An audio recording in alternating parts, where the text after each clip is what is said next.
Guys, welcome to our YouTube channel, and today we are going to learn how to create videos for Instagram. So let's get started. So if you want to create videos for Instagram, what you can do is just open up your Instagram application. After opening up your Instagram application, tap on the plus icon which is on the bottom middle of your screen. After tapping on that plus icon, now you can tap on stories and select a story that you would like to post. So after selecting a story, you can find the sticker icon which is on the top right corner of your screen.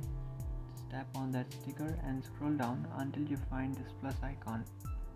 So after finding that plus icon, just tap on that icon and then add a photo on your story. You can also add a photo or a video on your story using that icon. Now you can add a song.